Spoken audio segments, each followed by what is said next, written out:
Wala nang trabaho sa Pilipinas. Aalis ka pagkatapos mag-abroad, yun pala. Wala pang naipong pera, no? Dapat siguraduhin na lahat ng inyong natutunan dito, may apply pagdating sa labas sa bansa.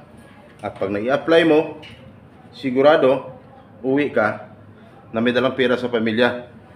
Tama po? Kaya lang, sabi ng iba, ano na naman ang part mo? Pinakilala ba ako ni Mr. Bong? Hindi? Hindi? Sige. Hindi pa kilala kung sinong kasunod ng ISIS. Video daw. Ha? Hindi ako pinakilala. Natakbo na sa cell. May pinicturean kayo dyan ganyan, lahat ng number, no? Lahat ng number, pag tinawagan mo, sigurado ka ba na may sasagot sa'yo? Sigurado? Hindi makasagot-sagot ng iba kasi hindi pa ka nagpakilala. Salita ka ng salita dyan. Tama? Okay. Magpakilala mo na. Hindi man ako pinakilala ni Mr. Bong. Surprise ka dito. Tuwing pasok ko yung surprise to. Kasi alam ko lahat 100%. Maraming natutunan. Tama? Maraming natutunan. No? 100%. Sana po, after ko, 100% buo pa rin. Yung 100% nasa puso mo. Tama? Ay, tingnan. Kalimutan. No? 100% pa rin. Kasi sa part ko, may gusto akong ipalam sa inyo na hindi mo alam. Mula noon hanggang ngayon. Ngayon mo lang malalaman. Hindi mo alam. Sa mga unang speaker. Hindi sinabi sa inyo, sabihin ko sa inyo. Yung nangyari sa'yo ngayon, na hindi mo alam, malalaman mo rin kung anong nangyari sa'yo. Sabi ni Ma, bakit? Ano ka ba? Okay, pakilala mo na. Naririnig? Ang tanong, may ballpen? Lahat? Kung may ballpen ka, sulat mo pangalan ko. Pag wala kang ballpen, hindi mo may sulat. Tama? Kaya di ba, may ballpen na nga. Pag sinabi ko, isulat mo ang pangalan ko, ilista mo. Hindi pa lang, may sulat-sulat na isang litra ng pangalan ko. Bakit kaya? No? Yung planangin ko, tapos naman yan, di ba? Tapos na. Hey! Isa na kaya. Makulit na ako. Okay, pangalan ko ito na. Ito na. Ready? Are you ready? Okay, itong pangalan ko sana may sulat yan. Pero may message ang karawa sa tagapagsilga na may pepilos na yung story. Nandito na po kami. Ang iba nagtatanong message dapat kaya dito dito kami dahil sa ng mga services para sa inyo. Ang iba nagtatanong message yan. Ano naman ang mga services yan? Ang lagi kong sagot, ganito. Mamaya! Inyong malalaman pagkatapos ng ilang pangarastas.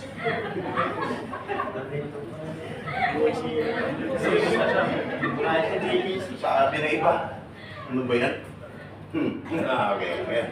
Mr. Sam Carbausa ng Amit Habitus San. Sa probinsya, Samuel.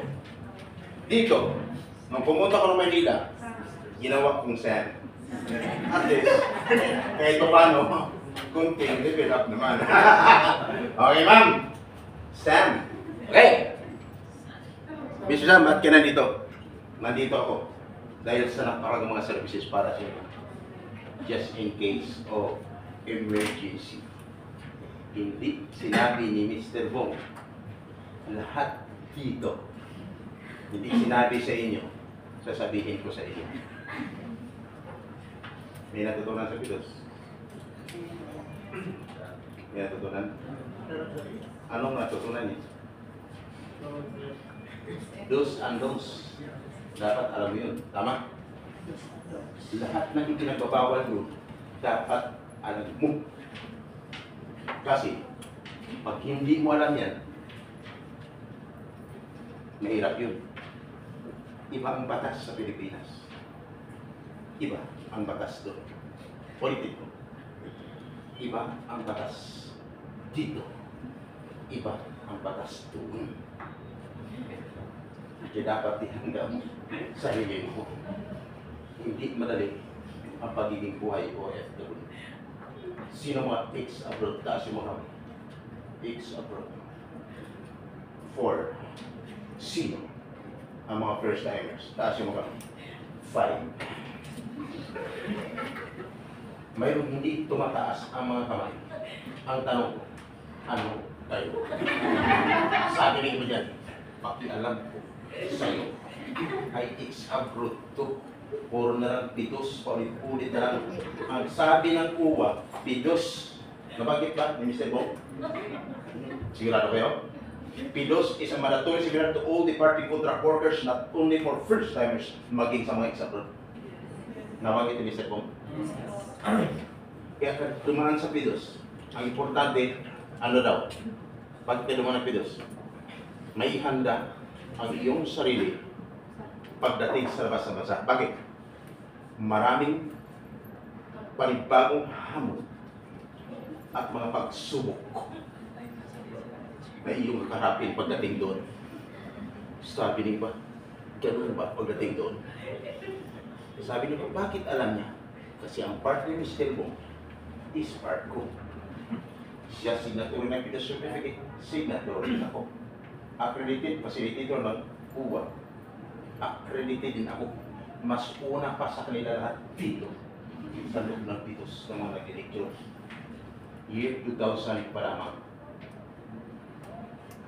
Kaya, bakit ako nagtanong? Sinabi na kayo ni Mr. Bong kung sino maging kasunod na speaker after mag-ICCs. No? Hindi sinabi. Hindi na bakit pangalan ko Mr. Sam? Hindi. Bakit? Ito na. Kapag binagit sa inyo, pag narinig si Mr. Sam, mayroon dyan, ay si Mr. Sam pala, lalabas na tayo. Bakit lalabas? Ulit na tayo. Si bakit? Ito na. Magtatanong na. Marami kasi nagbabago ng buhay. Kunyari mag-abroad. Pero sa totoo lang, hindi naman talaga ang patay mag-abroad. Kung hindi iwasan lang ang mga OFWs na biktima dito sa Pilipinas. No? Ano yun? Biktima? Malaman niyo yan mamaya. Magtanong lang. Sa mga ex-abroad, 20 years sa labas ng bansa, meron 20 years, wala. 13 years, 15 years, meron, wala. 10 years, meron, wala. 8 years, ex-abroad, meron. Ang tanong, ano kayo? Hindi pa rin tumataas ang kamay. No? Ex-abroad, 5 years. Nagpidos ka nun, umalis ka nun. Sir, saan nga nagpidos? Hindi mo na. Pero nagpidos pa kayo. Nakita mo ako doon? Hindi. Tama. Kasi wala naman talaga ako doon. Hindi ko. Kulit ko no. Ang iba kasi dyan, hindi na sumasagot. Kasi, gano'n naman talaga, kahit yung speaker nakatayo dito eh. Meron talagang, kahit magtanong, kunyari naman, sobrang aktibo. Tango ang tango. Pero sa totoo lang, pag nag-exam ako mamaya, yan ang problema. 1 to 50 items, ang passing score is 149. Pag may natutunan ka kanina, inilecture ni Mr. Bong, may isagot ka. Pag wala kang naisagot, ibig sabihin wala kang natutunan. Kasi bakit? Yung iba dyan, tango lang tango. Kunyari, kapag ka nakikinig, pero nasa isipan, anong oras mo pa kami talaga pakawalan dito? Kasi wala pa kami almusal mula kanina. Parang hindi ang tama. Okay. Pero at least ngayon, nakasmiling face na no. Ayaw ko kasi na may nakasimangot sa loob ng Pidos. Bakit? Pag nakasimangot ka sa loob ng Pidos, madala mo yan hanggang pagdating sa labas ng bansa. Pag ang mukha mong simangutin, lalo na papunta ka sa bansa ng Chinese country, sabihin sa'yo ng Chinese, umuwi ka na ng Pilipinas, bakit? Malas ang mukhang simangutin. No? Yung pahaba ang mukha, malas din. Yung pabilog ang mukha, swerte na yun. Okay! Tuloy-tuloy! Mr. Sam, tanong ka ng tanong. Okay, sir, at least kahit pa paano, may nangipon, sir. Ang tanong, ex-abroad. Request ko sa inyo, ha? Kayo ang sikat ngayon. Ex-abroad, magtatanong lang. Yung totoong buhay OFW pagdating sa labas ng bansa. Dapat seryosong sumagot ka at dapat malakas isigaw mo. Iba rin natin sa mga first timers dyan. Ex-abroad, masarap buhay OFW hindi. Isa lang ang sumagot. Hindi. Alam mo? Hindi. Sabi niyo ba? Ha? Bakit? Bakit kaya? Magdala ka. Sa part nila, more on encouragement. Sa part ko, more on discouragement. Bakit?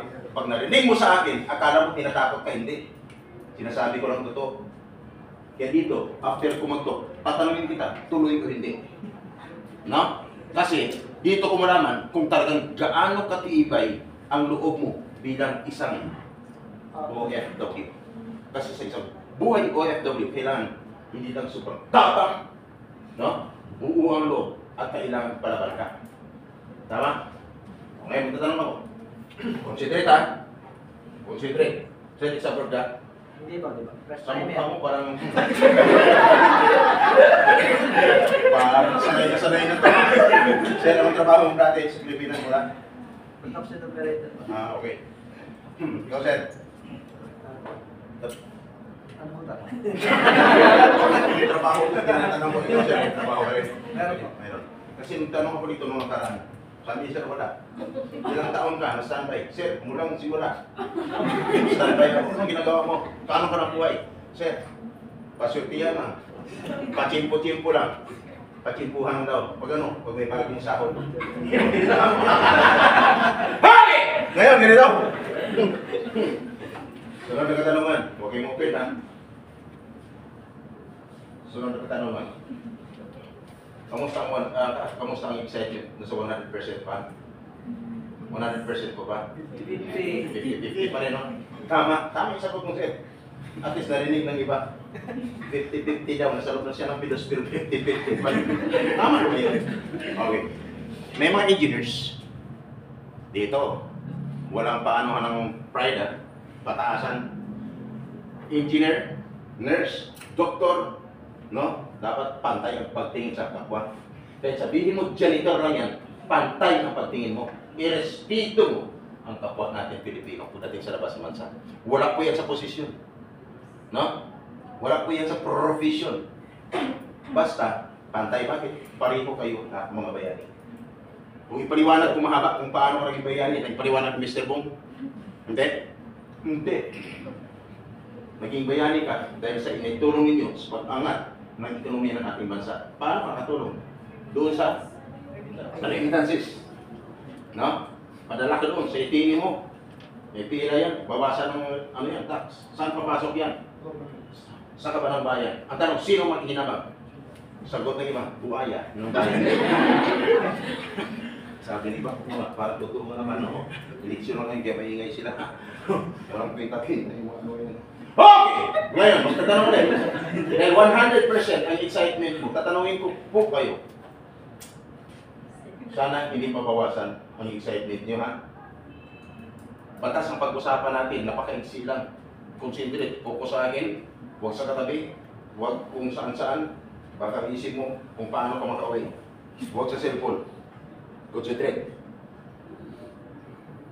Sino ang nakapag-sign ng kontrata? Batas ang pag-usapan natin.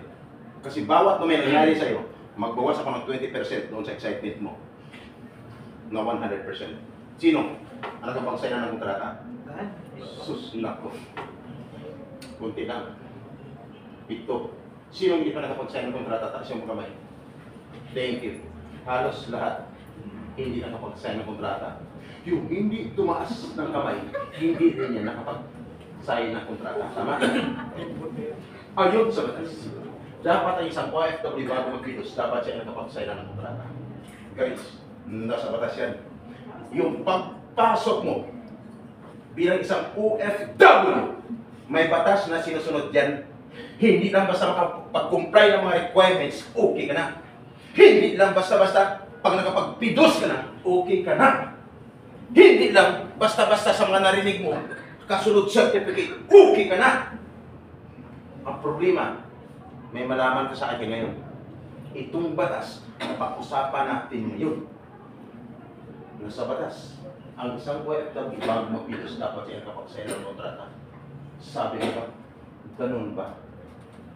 Paano kami? Problema ko yan. Super excited ka kanina. magbawas ako kung nangyari sa'yo, 20%. Ang natira, ang excitement mo is 80%. At ayun sa batas, dapat ang isang OFW after magpilos, dapat siguraduhin makaalis na siya. 2 weeks to 3 weeks dapat na hindi pwede na yan. Kasi bakit? Mula nag-apply ang isang OFW at nabisaan, 60 to 90 days prior, mula nag-apply siya at nabisaan, 60 to 90 days, ibig sabihin 2 months to 3 months, dapat wala na siya sa Pilipinas, dapat nasa labas sa siya ngayong bansa. At dapat wala na siya ngayon sa kanyang inuupuan diyan. Super excited na. Sabi niya ba? Oo nga. Kanina, nandito ka rin. Kung nangyari sa'yo, guys, another 20% ang iibawas ko dun sa excitement mo. Ma'am, ang natira, 60% sa excitement mo. Kaya dito mo malaman kung bakit sinabi ni Sir kanina. Nung magtanong ko, sigurado ba? 100% makarisan, sabi ni dito na din ko, 50-50. Tama sinabi ni Sir. Another 20% ang ibabawas ko kung nangyari sa'yo. Ang natira is 60%. At dapat, bakit kailangan siya makalis? Kasi, hindi na siya nakapag-virus. Hindi na siya nakapag-sign ng kontrata. Ang iba niya nakapagbayad na ng placement fee. Tama? Mga OFWs, may placement niya. May mga salary deduction, wala mong placement fee. May salary deduction, di ba? Pag nagbayad ng placement fee, kung ang salary is 20,000, magkano dapat ang maging placement fee? Dapat equivalent of 1 month salary. At least, alam nyo na. Alam nyo na. May natutunan? Dapat yan. Kaya kung nangyari sa'yo, sabi ni ba, bakit sa amin sobrang laki? May alam pa silang papitos-pito sa amin. Normal lang yun. Hindi pa wala yun kasi magpipidos ka naman talaga. Kung nangyari sa'yo, sobrang laki ang binayad mo, hindi na ayaw sa isang buong sahod na salary mo, another 20% ang babawas ko. Ang natira is 40%. Kakabaka pa, no? Sabi ko kanina. Sabi ko ba? Ganun ba? Luto na tayo, tinapos natin dito, pagkatapos dito pa pala may ali sa atin, hinamnan natin na lang to. Okay. Ah!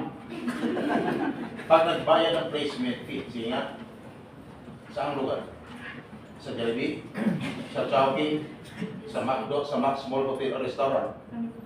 Wala, sa nabanggit ko na lugar dapat sa loob ng AGC. Sabi niyo ba, bakit kami sa Gcash? May ibig sabihin, another 20% ang ibabawas ko. Ang natira sa excitement mo is 20%. Dapat sa loob ng agency ka mabayad. Gcash. Gcash.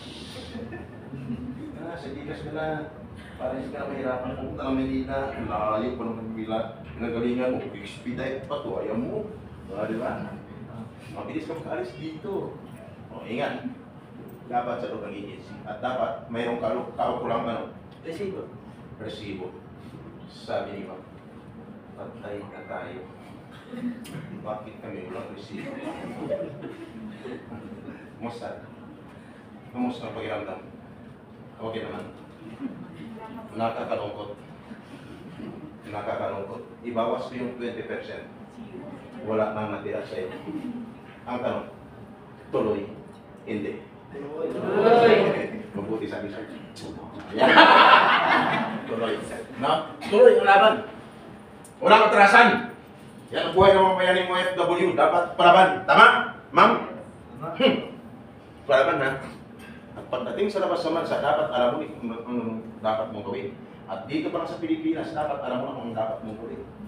Sa nangyari sa inyo, dapat, halimbawa, kung nagka-problema ka, katulad ng mga nabanggit ko, meaning to say you are a victim of illegal recruitment. Yan ba kasimple? Yung batas na ipaalam ko sa inyo. Meaning to say you are a victim of illegal recruitment. That is a violation of Republic Act 8042. That is a non-penable offense. No? Republic Act 8042 of Anti-Illegal Recruitment or 10022 as amended of Anti-Human Trafficking Violation. Mr. Sam, bakit alam na alam yan? Yan ang trabaho ko mula noon hanggang ngayon. Kaya kung bakit ka magtataka sa Pidos, parang ang bilis ng mata ko. Hindi katulad ng ibang speaker, nakaganito lang, nakaganito lang, no? Pagkatapos hindi makakating. Kasi iba ang part ko nga eh. Hindi ko nahuli sa labas, dito ko nahuli sa loob ng Pidos. Kaya pag pinaikot ko ang cellphone ko, at pag biglang nag-blink ang kamera ko, may ibig sabihin, pag natapatan ka at nag-blink, meaning to say, ikaw na ang hinahanap ko.